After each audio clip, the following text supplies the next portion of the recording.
Hi Sivabharat Reddy గారు. Hi, నమస్తే అండి. Welcome to open touch with JMK program. మీరు వైఎస్ జగన్మోహన్ రెడ్డి గారితో కలిసి చాలాసార్లు చాలా రోజులు పాదయాత్ర చేశారు. సో ఆయనతో పాటు మీరు ఎన్ని కిలోమీటర్లు పాదయాత్ర చేశారు?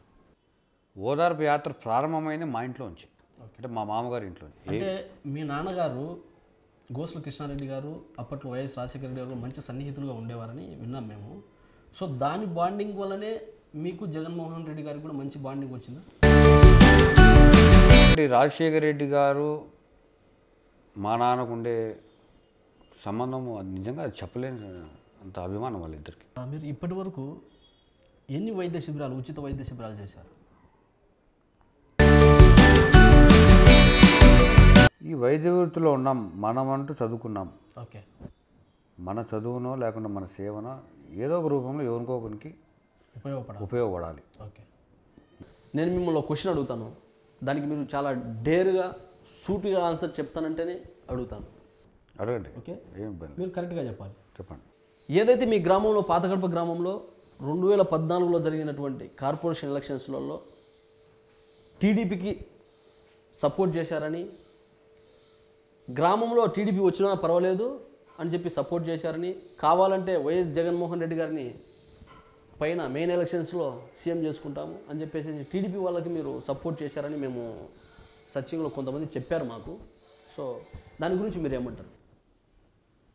మీరు అడుగుతున్నారు కాబట్టి చెప్తున్నా. వైఎస్ఆర్ కాంగ్రెస్ పార్టీ జెండా మొట్టమొదటిగా మా గ్రామంలో మా ఇంటి పైన పెట్టినాడు మా నాయన.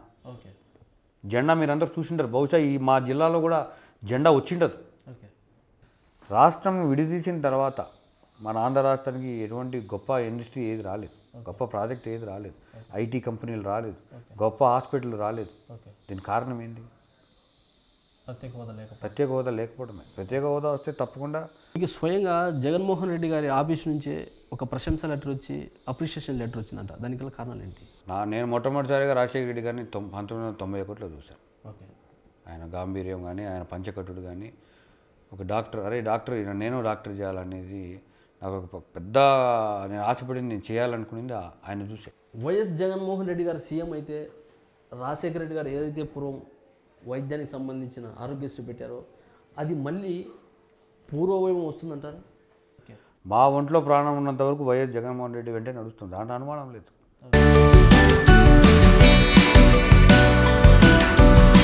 మాకు మా అన్న, మా పెద్దన్న జగనన్న, రాజశేఖర రెడ్డి గారు మా మా పెద్ద ఆయన. ఎన్ని పార్టీలు వచ్చినా ఏం వచ్చినా కానీ మేము పార్టీ తరపునే నిలబడతాము, పార్టీ తరపునే పోరాడతాము.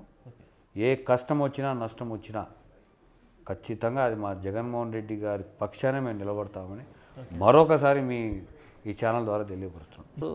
మీరు మీ ఊరి రాజకీయాల్లో అంతగా ఇంట్రెస్ట్ చూపించరని, మీరు మీ ఊరు రాజకీయాలు అసలు పట్టించుకోరని, మీ ఊరు రాజకీయాలు ఎక్కువ ఉండరని చెప్పేసి చాలామంది కూడా అంటూ ఉంటారు.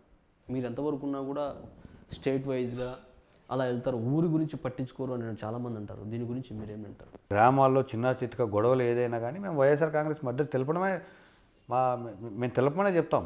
మేము వైఎస్ఆర్ కాంగ్రెస్ పార్టీకి మద్దతు తెలపొద్దని మేము ఎందుకు చెప్తాం? అది మా ఇంట్లో పార్టీ. అది మొట్టమొదటి ఆడియో రిలీజ్ కానీ, వీడియో క్యాసెట్ కానీ వైఎస్ఆర్ కాంగ్రెస్ పార్టీకి సంబంధించి నేను రూపొందించాను 2011లో, పార్టీ పెట్టిన 10 రోజులకే. వైఎస్ జగన్మోహన్ రెడ్డి గారు సీఎం అయితే రాజశేఖర రెడ్డి గారు ఏదైతే పూర్వం వైద్యానికి సంబంధించిన ఆరోగ్యశ్రీ పెట్టారో అది మళ్ళీ పూర్వవైభవం వస్తుందంటారు? అది కాదు ఆయన లక్ష్యం. ఈ రాష్ట్రానికి ఒక 30 సంవత్సరాల పాటు ఒక మంచి పరిపాలన అందించాలి. ఈ దేశంలోనే ఆంధ్ర రాష్ట్రంలో ఉండే ప్రజలు మర్చిపోకుండా చిరస్థాయిలో రాజశేఖర రెడ్డి గారిని, జగన్మోహన్ రెడ్డి గారిని వాళ్ళ గుండెల్లో పెట్టుకోవాలనే ఉద్దేశం జగన్మోహన్ రెడ్డికి ఉంది. కాబట్టి ఆయన ఎటువంటి మంచి పనికైనా వెనకాడఅనేది నేను పూర్తిగా నమ్ముతాను. ఇంకొకటి కూడా భరత్ రెడ్డి గారు, మీరు రాజకీయ పరంగా గోసుల కృష్ణారెడ్డి గారు ఉన్నప్పుడు ఒక విధంగా ఉండేది.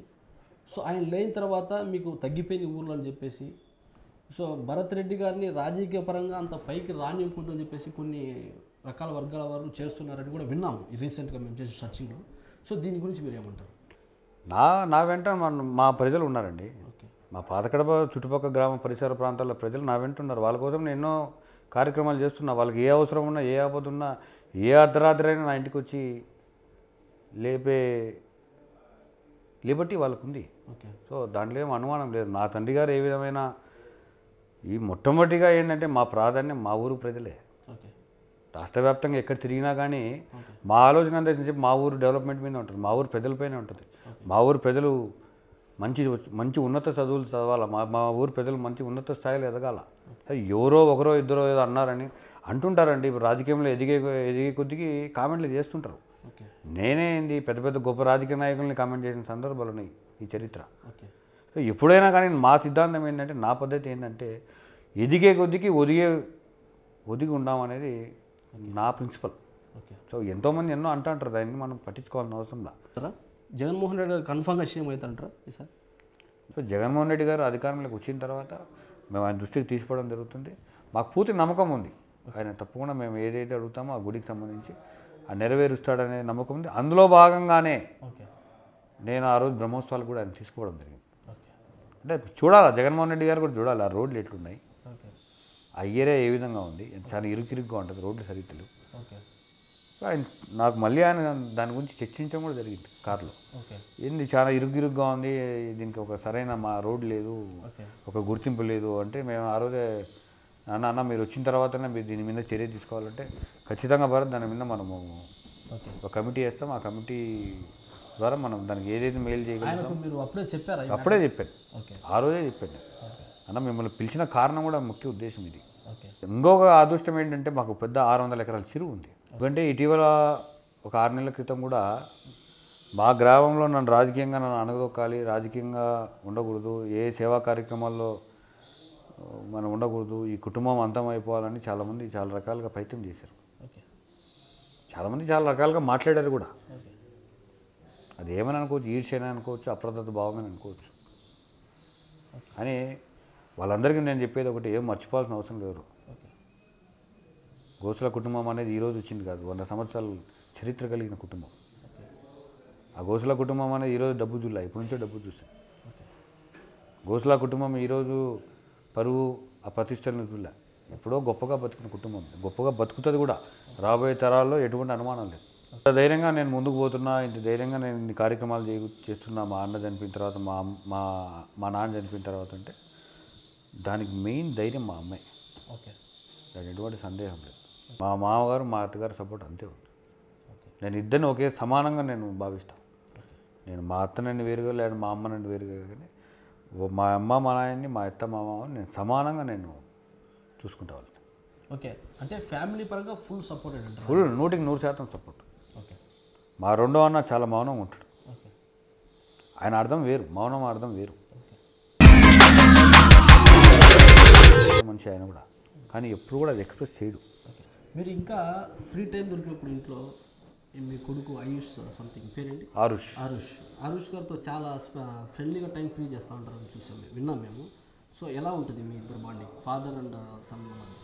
కానీ దొరికిన సమయం మాత్రము చాలా జోవియల్గా నేను కలిసిమెలిసి, ఎందుకంటే నేను మా నాన్న చాలా ఫ్రెండ్లీగా ఉండాలి. అంటే ఎవరన్నా చూసినా కూడా ఒక తండ్రి కొడుకుల భావం అని ఏర్పడేది కాదు. చాలామంది అనేవాళ్ళు, ఏం బాబు మీ ఇద్దరు చాలా ఇదిగా ఉంటారు, ఫ్రెండ్స్గా ఉండదు. అదేవిధంగా నా కొడుకు నా స్థానంలో అదే విధంగా ఉండాలని కోరుకునేవాడిని. ఈ స్థాయిలో ఉన్నటువంటి భరత్ రెడ్డి గారికి ఒక డాక్టర్ వృత్తి కావచ్చు, ఒక పొలిటికల్ కావచ్చు, ప్రతి ఒక్కరి లైఫ్లో కొంతమంది ఫ్రెండ్స్ ఉంటారు, కొన్ని మూమెంట్స్ షేర్ చేసుకునే ఫ్రెండ్స్ ఉంటారు. అది లైఫ్లో కావచ్చు, పొలిటికల్ కావచ్చు, డాక్టర్లో. ఇలాంటి ఫ్రెండ్స్ మీరు షేర్ చేసుకునే ఫ్రెండ్స్ ఎవరైనా ఉన్నారు? తర్వాత కొద్ది రోజులు ఆ గ్యాప్ ఉండింది. ఓకే. అంటే కొంచెం మంచి సందిగ్ధంలో ఉండేవాడిని. ఓకే. అంటే కొంచెం అర్థం కాని పరిస్థితి, ఓకే. ఏం చేయాలనో అర్థం కాదు, సరిగ్గా గైడ్ చేసేవాళ్ళు లేడు. అంటే మీ నాన్నగారు చనిపోయేప్పుడు మీ ఊర్లో జనాల నుంచి మీకు ఎలాంటి సపోర్ట్ వచ్చింది? ఇంకోటి కూడా మాకు ఎప్పుడు ఏదో డబ్బు పైన కానీ సంపాదించాలన్నా కానీ పెద్ద వ్యామోహం లేదు నాకు. ఓకే. ఎందుకంటే ఈరోజు నేను డబ్బు కొత్తగా చూసింది ఏం కాదు. ఓకే. నేను పుట్టి పెరిగినంత మా నాన్న వ్యాపారాల్లో డబ్బు ఉన్నప్పుడే మేమన్నీ చూసాం. ఓకే. ప్రజలు ఫుల్ సపోర్టెడ్, ప్రజలు డెఫినెట్గా ప్రజల్లోనే ఉంటా, ప్రజల్లోనే తిరుగుతా అంటాను నేను. ప్రజల మద్దతు నాకు ఎప్పుడు ఉంది, మా కుటుంబానికి ఎప్పుడు ఉంది, ఉంటుంది, భవిష్యత్తులో దాన్ని ఇంకా పెంచుతాను నేను కూడా. ఎటువంటి అవసరాలు ఉన్నా వాళ్ళకి నేను వాళ్ళ ఇంటికి పోయి కూడా నేను తీర్చే. అంటే నెక్స్ట్ జరగబోయే రాజకీయాల్లో పొలిటికల్స్ కానీ అంటే వాట్ ఎవర్ ఇట్ కార్పొరేట్ కావచ్చు, ఏ ఎలక్షన్స్ అని కావచ్చు, భరత్ రెడ్డి గారి హావా ఉందంటారా? సేమ్ జగన్మోహన్ రెడ్డి గారి మాదిరి డ్రెస్సింగ్ స్టైల్ కానీ సేమ్ యాజ్ ఉంటుంది. అంటే ఆయనను చూసి ఇన్స్పైరింగ్గా లేకుంటే తరచుగా మీకు వచ్చేసింది. ఇప్పుడు 2019లో జరిగే ఎన్నికల్లో ఏదైతే కార్పొరేట్ కానీ మీ విలేజ్లో జరిగే దాంట్లో మీ హస్తం ఈసారి ఉంటుందంటారా ఉండదంటారా?